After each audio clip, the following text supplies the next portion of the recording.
Hi, I'm Annie Botticelli, and welcome to my video, Scorpio July 2020 Must Knows. We're going to cover the basics of the types of things that you can expect from the general transits, and also how that can look specifically for Scorpios. We've got the third eclipse in a 3 eclipse series. 2 of them were in June. The third is this month. I'm going to show you where that will occur for you. We've got the winding up of the retrograde energies from Venus and Mercury. And so we've got this beautiful bubbling up energy between July 22nd and July 28th of just open stars that aren't very much encumbered by retrogrades. You still got like a trailing off of some and a starting of the Mars, but it's the best that you're going to get for a while as far as free stars to do something with the opportunities that came from the eclipses, to make big decisions, lock in your legal agreements, anything where you want to do any, voluntary surgeries or procedures or beautification processes or anything like that. This magical window between July 22nd and 28th embodies the best of all of the potentials that are rolling around, because once we get closer into September, with every day we march out of July, the Mars retrograde comes in. Mars rules metal, so anything involving metal, which is pretty much everything, right? From Botox to machinery, to devices. We don't think about Mars ruling those types of things, but they do. And even hairdressers, right? So like if you've been waiting to get your hair done in this really new way because it was Venus retrograde and you didn't want to do it, Mars rules the scissors too. So even for things like that, you've got this beautiful open window. So let's take a look at the charts and see what we've got going on here. Assume that I'm talking about all Scorpios unless I otherwise divide out early, middle, or late degree, okay? So the first thing to notice is we've got this big grouping of water energy here in Cancer, okay? So everyone in the zodiac, including Scorpios, can definitely look forward to a continued focus on home and family energy. This really started getting very strong before June, but with the brewing of the eclipses and with Mercury going into retrograde in Cancer, and now we still have all of these energies in Cancer and the after effects of the solar eclipse in Cancer, and then we've got a lunar eclipse in Capricorn in the opposing sign of Cancer. So there sure is a lot of energy on homes, housing, real estate, investments, family dynamics, ancestry, anything like that. So you can expect that will come up very strongly. These planets in these signs speak your language. The language of Scorpio is water. We look at the language through the elements. And when we have planets moving through elements that are in our same elements, then they make a 120-degree angle, which is the most favorable in all of astrology. So you still have a beautiful kissing of your planets. Got our big pretty lips there. Okay, so you've got all of those Cancer placements kissing your Scorpio placements. So that can bring a lot of ease and harmony and things gelling for you in a big way. So we really look forward to that. The retrogrades bring this focus on the past and things coming from the past, good and bad. But now we've got this kind of bubbling up where a lot of new energy can come in, because even though it's, like I said, it's not completely straight. Just show you this here. So like between July 26th and 29th, we've got the trailing off of the after effects of the retrogrades of Mercury and Venus. And the retrogrades are relevant because, well, for a lot of reasons, and if I have tons of resources on all of these ones you can search for, but it's like, it's just adds confusion and uncertainty and changes of plans and things coming back from the past and, things not always gaining steam, that you're pushing on. And, there's just this kind of web, basically. But between July 26th and 29th, the Venus, ruler of love, beauty, and money and design one clears up. The Mercury one clears up, and Mars retro starts, okay? But right here in that little point, there's like this, I'm just calling it bubble, like it's just bubbling, bubbling up, right? So you'll feel that. And also what you'll feel is throughout the month, this shaking off like water off of a wet dog. Okay, water always represents emotion. And June and July are very heavy with emotion, for better and worse. And so throughout the month, this water energy is just shaking off. And then, you know, as the planets start to get into fire, you know, that changes the whole game. And then we'll see some differences here. All right, so I'm going to cross out this early here because I am still talking about all Scorpios. So this 9th house is going to be very much accentuated for Scorpios. Now for the middle and late degree placements, let's just get this little grid up here. So early degree Scorpios are basically October born or 0 to 9 degrees. And this report is for you if Scorpio is your moon or rising as well. Middle degree, basically November 1st through 10th or 10 to 19 degrees. And late degree around November 11th or 20 through the rest of the sign, or 20 to 29 degrees. Okay, so basically November born friends, you don't start out the month with this full 9th house. I'll just show you this here. This is why I differentiate out. You see? All these planets that are super full on in here, you still got lingering in the 8th house. And these are the ones we're really talking about right now because they move quickly. But that means that as the month progresses, for you middle degree placements, it will move, you know, the cluster will move. And you can see here, late degree placements, see? Very full 8th house. That cluster that was in the 9th house for everybody else, that's in the 8th house for y'all. So you will have this 9th house focus. We'll talk about what that looks like, but it's going to be more getting towards the end of July, all right? So let's talk about that. So a 9th house focus, even though the timing is staggered for all of you, it will happen this month, brings an emphasis on positive solutions, optimism, broadened horizons, and seeing things in a different way.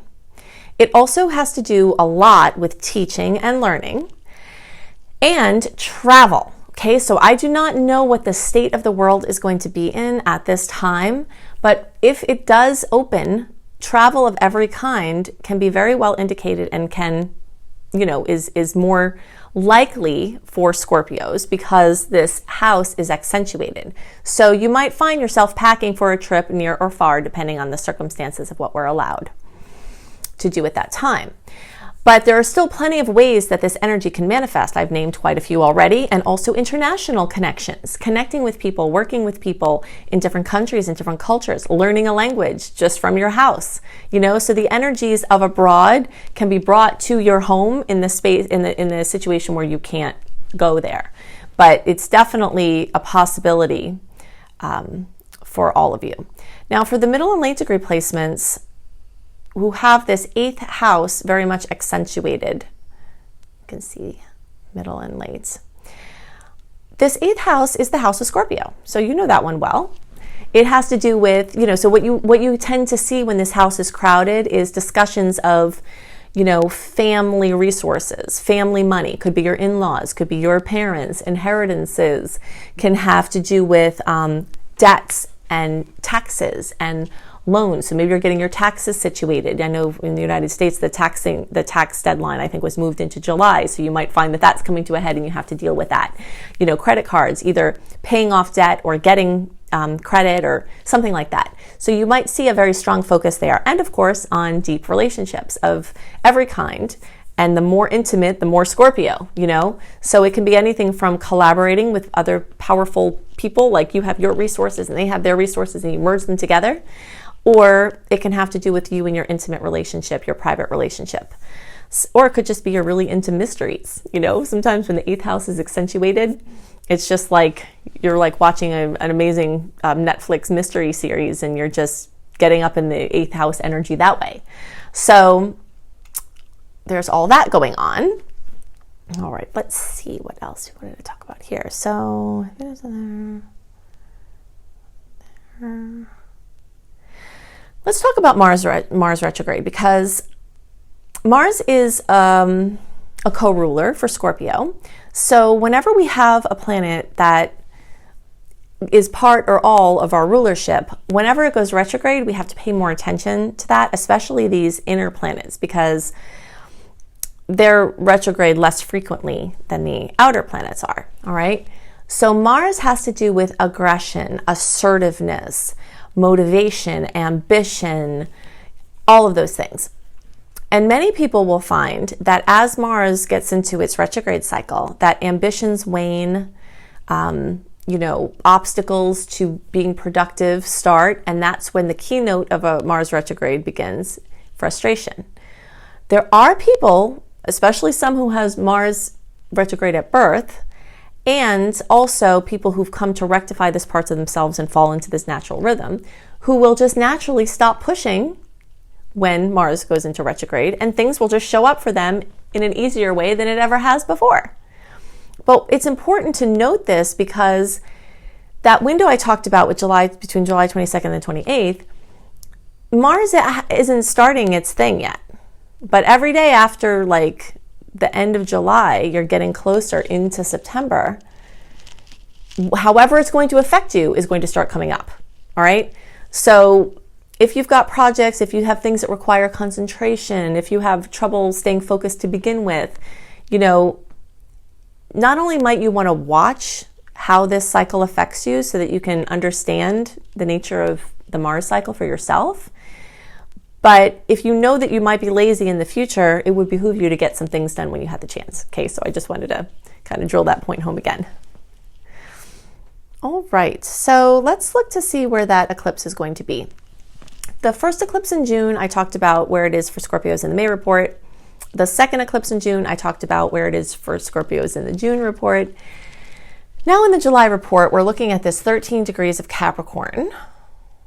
Lunar eclipse. It's the second lunar eclipse. That's why June and July are, very likely going to be very, very emotional, for better and worse, because lunar eclipses carry the emotional weight of 3 full moons. So if you notice that you get moody or, have heavy emotions at that time, then this is like times 3, So again, this image of a dog shaking off water, with water being the water element. This happens at a full moon where the dog shakes off the water. Well, at the lunar eclipse, the dog is like shaking off like crazy, and water and emotions are flying all over the place like crazy. But the lightness and the freeness that comes after that is, pretty remarkable. So 13 degrees of Cap for early degree placements. Just a reminder there, early degrees are October born or 0 to 9 degrees. That's going to be the third house. Okay, and then the middle degree was basically middle and late, we'll just start with middle. So like November 1st through the 10th or 10 to 19. When we look at your chart, which is hiding over here, there you go. That's going to bring it back on the line here. All right, so second or third house, or both. And then late degree, friends, that's going to be very clearly in the second house. All right, so let's talk about what this means. I'll give you some snippets, and then I'm going to refer you to some very in-depth videos I did. I used to, every eclipse season, go into every single detail of how I've seen these eclipses manifest. And then I got some feedback that the videos got really long, right? So I've created this whole eclipse series, a separate series that you can utilize now. All right, so the early degree and middle, we want to talk about the third house. The middle and late, we want to talk about the second house. And for all early, middle, and late, we want to talk about Capricorn, which is the 10th house, because it's in the sign. Okay, so for all Scorpios, look for notable things about your work, employment, your track, your path in life, father figures, anything having to do with bosses, you becoming your own authority figure. That's likely to be accentuated, and you can see more details when you search for Annie Botticelli, Eclipses in Capricorn. All right, you can also find this if you go to my homepage, scroll all the way down to the bottom after the recent uploads in the playlists. There's a whole eclipse playlist. All right, so then find this Cap one. Then the early degree placements and the middle degree placements, the third house, basically look for the eclipses in Gemini or third. All right, and so this really has to do with your communication, your transportation, cars, devices, the way that you communicate with people, siblings, cousins, things like that. So you might get notable news from one of those relatives. You might get something, an upgrade or something notable with your cars or devices. Always be exceptionally careful around eclipses that are in the third house, okay? Because they also can affect cars and driving mobility and walking. So I always give this warning at the time of year when a sign has this in the third house. And I have let people know that my mentioning this has saved their life. Okay, so just listen up. It doesn't mean that you're going to get into an accident or have anything happen to you. All right. But the energy of boom is the energy of eclipse. And the energy of boom is going to your cars and bikes and your mobility. So if you kind of add those two together and see what the potentials are, we want to prevent that. So try to avoid texting while driving, which probably everyone should do anyway, right? Avoid texting while walking or on bikes. The person recently that wrote to me said, I was on my phone texting and walking, and your words came into my head randomly about being extra careful because of the eclipse. I stopped right before I walked into the street and a car blew by and would have hit me if I didn't stop. All right, so that kind of thing that you kind of do as a habit that isn't a good habit anyway, just be extra careful with that. I always tell people, get windshield insurance, because I learned about this even more when I had eclipses in my third house, and I very rarely have anything go on with my car or vehicle. And in this cycle where this was happening, I had my window shattered when I went to roll it up. I had a snowy branch crush my windshield while it was parked. And then somebody hit us driving in my car from behind because they were asleep when they were driving. And so the back of the car got totaled. So that all happened while these eclipses were happening.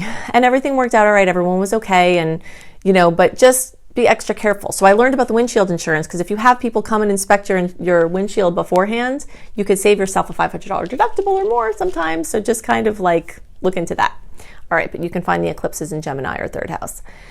So this middle and late degree placements, the second house is a money house, okay? So basically an ending of how you made money, a new beginning of how you make money, streams of income, the way you go about doing your work, your relationship with work, your sustainability, sustainability projects, anything like that. And there are more details I have as well. It's also about your self-esteem, your earning capacity, things involving that. But look for eclipses in Taurus or second.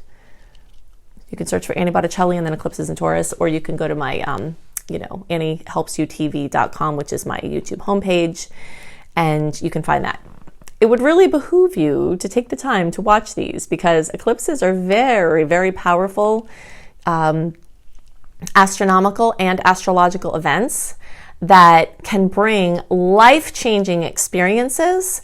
And since this especially is the end of a 2-year cycle of these eclipses, it's like the big grand finale wrap-up where the final news and big chapter endings or even big book endings are going to occur.